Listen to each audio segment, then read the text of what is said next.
warahmatullahi wabarakatuh. Alhamdulillah, Ruhul Hidayah kembali hadir untuk memberikan manfaat dan sentuhan rohani kepada kita. Yang pasti bersama Said Hasan bin Alwi Al-Idrus. Dan kami juga menyediakan madu asli Al-Ijabah, yang dimana kita jamin keaslian dan kemurniannya. Yuk, kita sehat bareng madu Al-Ijabah sesuai dengan tipu Nabawi. Dan yang pasti semoga video kali ini bisa bermanfaat untuk teman-teman semua. Terima kasih. Wassalamualaikum warahmatullahi wabarakatuh. Assalamualaikum warahmatullahi wabarakatuh. Alhamdulillah wassalatu ala Rasulillah Sayyidina Muhammad bin Abdullah wa ala alihi washabbihi wa man walah, amma ba'du. Ikhwani rahimakumullah. Pada pertemuan yang lalu kita telah menjelaskan tentang perkara-perkara yang harus diingat ketika berwudu dan juga menyebutkan doa wudu, begitu juga beserta fadilah-fadilahnya dan sunnah-sunnah yang dikerjakan oleh Nabi Muhammad SAW setelah berwudu.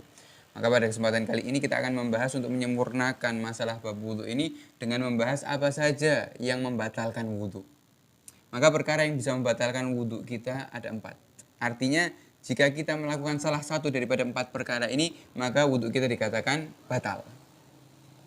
Yang pertama adalah keluarnya sesuatu dari 2 jalan. Jalan depan ataupun jalan belakang. Kemaluan depan, kemaluan belakang. Artinya ya, keluarnya sesuatu.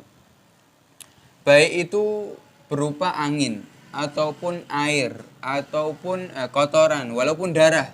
Atau bahkan waliyatubillah misal binatang. Ya, seperti yang sebagian orang memiliki penyakit, ya keluar cacing atau yang lainnya. Ya, itu tetap dikatakan membatalkan wudu. Dari 2 jalan, jalan depan maupun jalan belakang, kecuali mani. Mani karena dihukumi suci dan juga tidak membatalkan wudu, ya, akan tetapi mewajibkan mandi. Kemudian ada masalah di sini, apa hukum cairan ya yang keluar dari kemaluan wanita, sifatnya hukumnya putih. Kemudian sifatnya antara cair dan licin. Ya. Apakah hukumnya najis atau suci? Nah, maka di sini dibahas hukumnya bergantung dengan 3 masalah. Yang pertama, jika cairan tersebut diyakini keluarnya daripada zahir, yang tampak daripada kemaluan seorang wanita, seperti yang tampak ketika istinja, maka dihukumi suci. Akan tapi jika cairan tersebut keluar daripada ujung rahim yang paling dalam, ya, maka cairan tersebut dihukumi najis.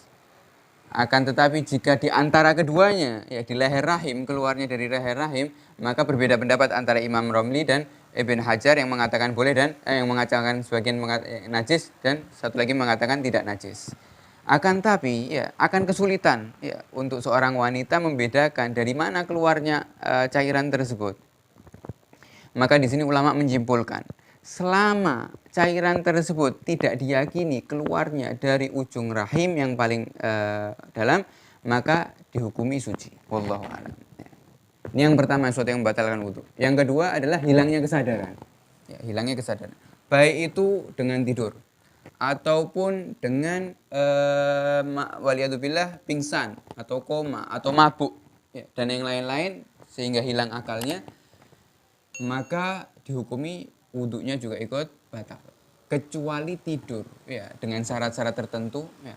Tidur dengan syarat-syarat tertentu ini tidak membatalkan wudu. Apa syaratnya? Ada 4 syarat. Yang pertama, jika seorang tidur dalam keadaan duduk, yang mana duduknya tersebut ya menetap dengan tempat duduknya. Tidurnya dengan duduk seperti duduk sila ataupun duduk selonjor, ya. Ataupun duduk di atas kursi ataupun di mobil, ya. Sekiranya menetap dengan tempat duduknya. Ini yang pertama. Yang kedua, syaratnya tidur duduk tersebut tidak membatalkan wudu. Hendaknya ketika dia bangun keadaannya sama ketika dia tidur. Maka dianggap batal jika dia tidur kemudian bangun posisinya sudah berpindah. Posisinya sudah berpindah dikatakan. Akan tapi jika dia tidur kemudian bangun posisinya sama, maka dihukumi tidak batal. Syarat yang ketiga, hendaknya orang tersebut badannya normal, tidak terlalu kurus yang over atau gemuk ya yang over juga. Karena ya seorang yang sangat kurus atau orang yang sangat gemuk akan kesulitan jika duduk ya dikatakan menetap dengan tempat duduknya. Dan yang keempat, syaratnya adalah hendaknya ketika bangun tidak ada yang mengatakan orang yang adil. Siapa orang yang adil? Orang yang lebih sedikit dosanya daripada pahalanya, mengatakan bahwasanya wahai kau yang tidur tadi, kau telah keluar angin misal, atau melakukan sesuatu yang membatalkan wudhu. Jika ada yang memberi kabar seperti itu, maka hukumnya batal wudhunya. Akan tapi jika tidak ada yang memberi kabar seperti itu, maka wudhunya tidak batal dengan tidurnya orang yang duduk tersebut. Ini yang kedua. Dan yang ketiga, sesuatu yang membatalkan wudhu adalah bertemunya dua kulit. Dua kulit tersebut ada syarat-syarat tertentu. Dua kulit apa? Tanpa pembatas. Ya. Tanpa pembatas kain walaupun tipis ataupun plastik. Langsung antara dua kulit. Kulitnya siapa? Laki-laki dan perempuan. Karena kalau laki-laki dengan laki-laki tidak batal, atau perempuan dengan perempuan juga tidak batal. Laki-laki dan perempuan, dua-duanya sama besar. Ya. Dan besar sini ya tidak dihukumi dengan umur, akan tapi dihukumi dengan perawakan. Maksudnya bagaimana? Sekiranya orang yang normal fisiknya melihat bahwasannya orang tersebut sudah sampai batas untuk disukai, seorang wanita mungkin sudah sampai batas untuk disukai, baik itu umurnya masih 13 tahun atau umurnya sudah 17 tahun. Jadi tidak ada aturan umur atau tidak ada batasan umur, akan tapi batasan dengan perawakan, sama-sama besar, alias dipandang akan menjadi syahwat lawan jenisnya, sama-sama besar, dan juga tidak ada hubungan mahram antara laki, karena jika ada hubungan mahram tidak membatalkan. Nah, insya Allah siapa sih yang memiliki hubungan mahram, kita akan bahas di pertemuan yang akan datang. Ya, kita akan bahas di pertemuan yang akan datang siapa itu mahramnya seorang wanita, ya, agar kita di sini lebih paham tentang masalah berjabat tangan atau berkumpul dan yang lain-lain, yang mana banyak orang-orang yang awam tidak mengetahui hukum tersebut. Ya.